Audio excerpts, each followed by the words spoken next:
महाराष्ट्र राज्यातल्या तमाम जनतेच्या मनातला खरा मुख्यमंत्री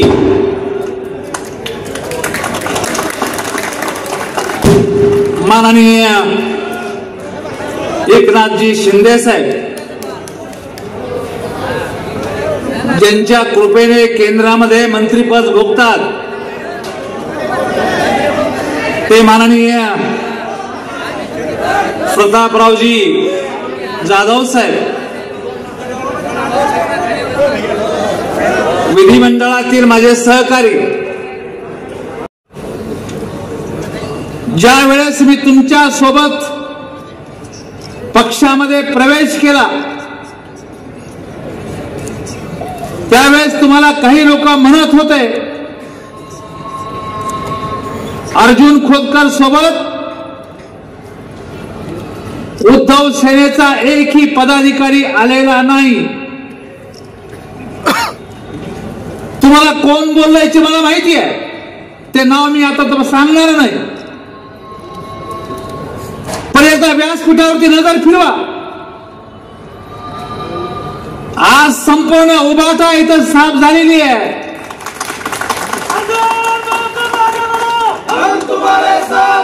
तुम्हाला सांगितलं गेलं की भास्कर आंबेकर नाही, माझा भाऊ अनिरुद्ध खोतकर नाही. तुम्ही मला दोनदा बोललात आणि तुझा भाऊ कुठे आहे? मग भाऊ कुठे मला सोडणार आहे साहेब? तर आंबेडकर दिसत नाही. मला काही लोक असं मागे ठेवावं लागतात साहेब. तुम्हाला काय वाटतं झालेल्या विधानसभेमध्ये भास्कररावने काय केलं असेल?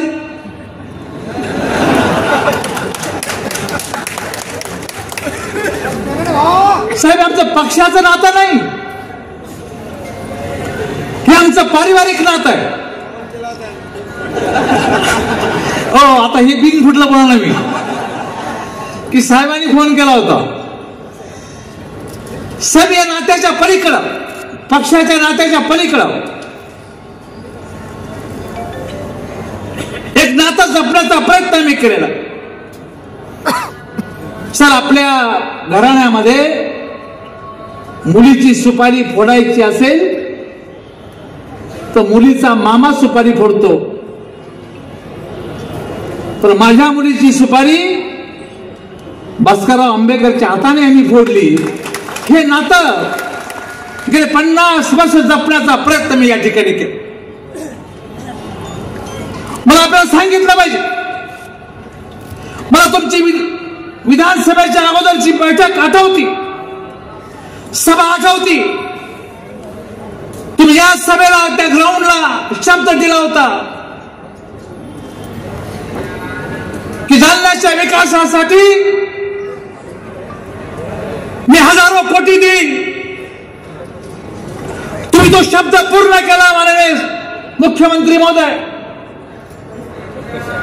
बोले तैसा चाले, त्याची पुन्हा एकदा म्हणतो मी, बोले तैसा चाले त्याची वंदावी पावले. मी आपला आभारी जालनेकरांच्या वतीने. सर, राजकारणामध्ये शब्द खेळवला जातो, लोकांसमोर वेगळं बोललं जात, परंतु एकनाथ शिंदे राज्याला माहित आहे शब्दाचा पक्का आहे, शब्दाला जागणारा आहे आणि पक्का आणि जागणारा नेता. या नेत्याच्या नेतृत्वामध्ये भास्करराव आपण आज प्रवेश केलेला आहे. 3.5 वर्ष आपण फक्त शरीराने वेगळे होतो, मनाने मात्र एकच होतो. आज आपल्या आगमनामुळे निश्चितपणे पक्षाला ताकद मिळाली. मला निश्चितपणे आपल्या माध्यमातून या शहरवासियांना आणि ग्रामीण भागातल्या जनतेला शब्द द्यायचा की येणाऱ्या 4 वर्षामध्ये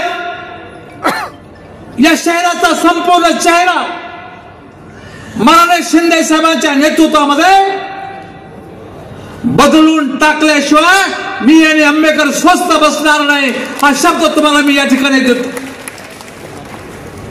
माननीय महोदय, राज्याच्या सार्वभौम सभागृहामध्ये 42 झोपडपट्ट्यांना पीआर कार्ड मिळालं पाहिजे, हा आग्रह मी तुमच्याकडे धरला. तुम्ही यांनी माझी मागणी पूर्ण केली, परंतु काही लोक परस्पर क्रेडिट घ्यायचा प्रयत्न करू लागले. सभागृहाच्या पटलावरती तुम्ही हा माझा शब्द पूर्ण केला. आपल्या आशीर्वादाने, आपल्या सहकार्यामुळे भारत देशातली पहिली महानगरपालिका आहे की स्वतःच्या ग्रीन एनर्जीवर, स्वतःच्या बळावरती चालणारी पहिली एनर्जी महानगरपालिका निर्माण होणार आहे. मी जालनेकरांच्या वतीने आपले आभार मानतो साहेब की आपण 100 कोटी रुपये आमच्या सोलर प्लॅन साठी दिले. मी जालन्याच्या प्रत्येक गणेश भक्ताच्या माध्यमातून, जालन्यातल्या नवरात्री मंडळाच्या माध्यमातून, आमच्या उत्तर प्रदेश बिहारचे लोक यांच्या माध्यमातून आपल्या मनापासून आभार व्यक्त करतो की आपण 19 कोटी रुपये घाट बांधण्यासाठी तुम्ही आम्हाला दिले.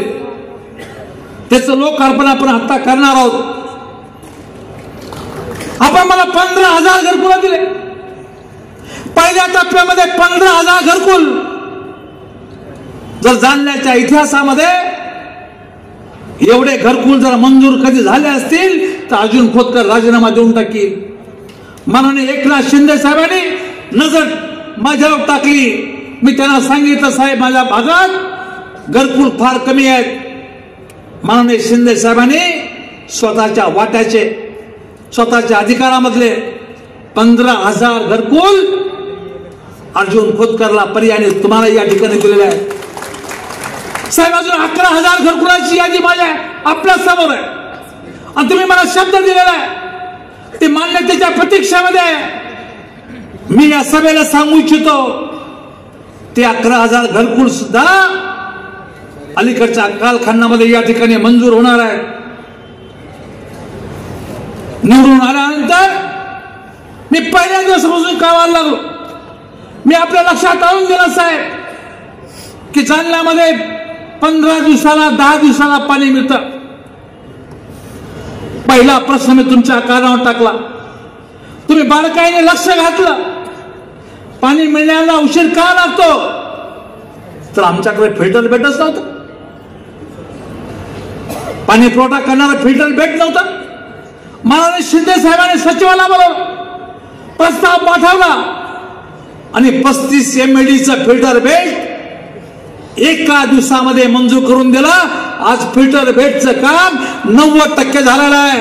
मी शिंदे साहेबांच्या साक्षीनं, त्यांच्या मेहरबानीनं, त्यांच्या प्रयत्नाने जालन्या शहरातल्या जनतेला 1-2 महिन्यामध्ये रोज पाणी मिळू शकेल अशा प्रकारची व्यवस्था आपल्या नेत्याने या ठिकाणी करून दिलेली आहे. एकदा जोरदार टाळ्या त्यांच्यासाठी होऊन द्या. आमचा माणूस पाण्यासाठी तडफडतो, तुम्ही लक्ष घातलं त्यामुळे पाणी आम्हाला या ठिकाणी मिळणार आहे. शिंदे साहेब गेले 200 दिवस नांदेड जालन्याच्या मार्गासाठी आमचा शेतकरी उपोषणाला बसलेला. तुम्ही 2 बैठका घेतल्या, परंतु तुमचा विचार अधिकाऱ्यांच्या डोक्यात जात नाही. एकदा तुम्हाला त्यांची हजेरी घ्यावी लागणार आहे. म्हणजे आपल्याला हात जोडून विनंती आहे, 200 दिवसापासून चालणारं शेतकऱ्याचं आंदोलन, तुमच्या प्रयत्नाने थोडीशी आशा त्यांच्या मनात निर्माण झाली. त्या आंदोलनाकडे सुद्धा आपलं लक्ष असावं. महात्मा फुले मार्केट, तुम्ही निवडणुकीमध्ये शब्द दिला होता की महात्मा फुले मार्केट जे शिंदे समाजाचं मार्केट आहे, ते विस्थापित लोक आपल्याकडे आले, बिल्डिंग जीर्ण झाली म्हणून पाडावी लागली आणि त्या लोकांना सुद्धा ते महात्मा फुले मार्केट सुरू करण्याच्या संदर्भात ती बैठक तुम्ही घेतली, परंतु त्याला गती अजून मिळत नाही. आपण आपल्या दालनामध्ये पुन्हा एकदा ती बैठक आयोजित करावी आणि महात्मा फुले मार्केटला सुद्धा न्याय त्या ठिकाणी मिळवून देण्याचा प्रयत्न या ठिकाणी करावा.